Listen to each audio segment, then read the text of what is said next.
Don't want to be walking around like that. I don't want to go. I really don't. Steve, I'm afraid. You're hypnotized by this place, all of you. It's so bright and neatly wrapped, you don't see that it's a prison, too. It's ours. We took it. It's ours. The theatrical cut, the extended cut, the Argento cut. There are also a number of fan-made cuts of George A. Romero's groundbreaking cinematic masterwork, 1978's Dawn of the Dead. The multiple edits of Dawn of the Dead are not the only interpretation of Romero's savage satire on consumerism. A comic book interpretation of Dawn of the Dead by Steve Niles, writer of 30 Days a Night, and artist Chi Yang-ong, was released in 2004. There were at least two of what could be perceived as unofficial video game interpretations. The first, a 1986 PC game called Zombie, and the second, an almost obscure game a few of you may have heard of, known as 2006's Dead Rising. Outside of the film itself, the most faithful interpretation of the second entry in the original Dead trilogy is Romero and author Susanna Sparrow's 1978 novelization based on his screenplay. It was originally published by St. Martin's Press. Both Romero and Sparrow previously collaborated on the novelization to Romero's film, Martin. In regard to the main sequence of events, both the Dawn film and novel are the same, where the distinct divergences between the movie and book lie is in the smaller but significant details of those events, along with the backstories and thoughts of the characters, especially the four main leads, Peter, Roger, Fran, and Steven. These are the notable differences in the novelization not found within the movie. The novel begins several months after the catastrophic Night of the Living Dead. The world is on fire. The dead are living. Society is dying, and those still surviving are in mortal hell.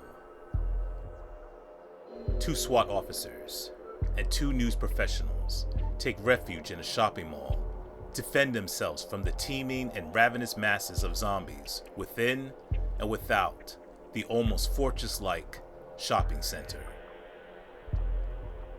There are some who might have thought if Fran accepted Steven's marriage proposal, it would have been her first engagement. But Francine Parker was once married to a man named Charlie. She was a housewife until the age 23, then ventured into the world of journalism soon after. Steven's unsuccessful marriage proposal is not in the novel. The screwdriver zombie scene, as great as it is not in the book either. Roger DeMarco, in the novel, stands a little taller than his film counterpart at 5'10", and his overall frame is considerably much more muscular. Before he became a SWAT officer, Roger fought in the Vietnam War. Roger's friendship with Steven was formed in a neighborhood bar they both hung out in. Like Fran, Roger was also divorced. His ex-wife was named Louise. Stephen Andrews possessed a profound love for all things historical. His parents were disappointed in him when he chose the career path of a news reporter, as Stephen left Philadelphia, eventually ending up at the mall. He somberly thought, were his parents still alive? Peter Washington, a veteran, also served in Vietnam before he became a member of SWAT. His father abandoned him and his siblings when he was in his teens. His mother died an early death due to being severely overworked. the escalating turmoil at the WGON station, as well as the sickening siege at the public housing tenements, are expanded a little more with compelling extra beats of action, drama, and horror on the page. All of the remaining major story beats in the film, leading up to the quartet's arrival at the mall, and all of the key moments post-arrival until the story's end, are virtually identical to the book. There is a lot of fascinatingly fine detail written in the novelization, and it greatly enhances the world of Dawn of the Dead. It is such a joy to read. I particularly enjoy gaining much more greater insight into the heads and hearts of Peter, Roger, Fran, and Steven. Only in book form could I have discovered what was Fran distressing about in her dream during Dawn's opening sequence. From the outside looking in, it didn't appear to me that Steven nearly gunning down Peter at the airport chart house was not anything but accidental.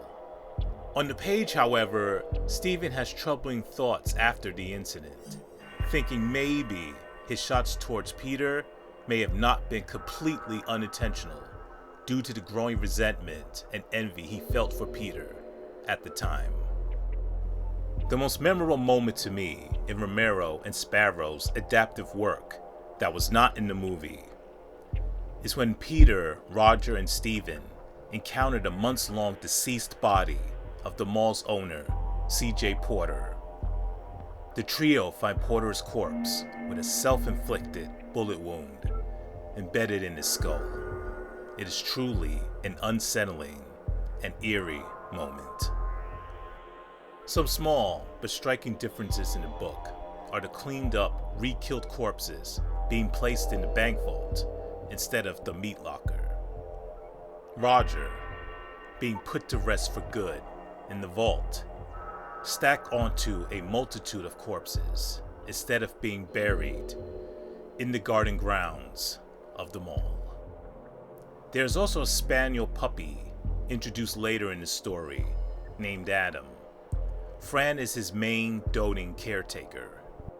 The leader of the raiders, who has no name in the film, is called Thor and wears clothes resembling a Viking. Thor has a girlfriend who looted the mall with him named Chicky. Chicky, unlike Thor, leaves the mall with a huge haul, while Thor gets shot by Peter and then eaten by the dead. Tom Savini's character Blades goes by a different name, Hatchet. Dawn of the Dead's conclusion in the novel is 99.9% identical to the ending in the film. The sole notable difference between the two is that in the novel, we know exactly what saved Peter from shooting himself. It was the thought of leaving Fran all alone. For hardcore Romero fans, I definitely recommend, if you haven't already, picking up and reading Dawn of the Dead, the novelization by Romero and Sparrow. It is a really cool and compelling companion to the best movie of the 1970s.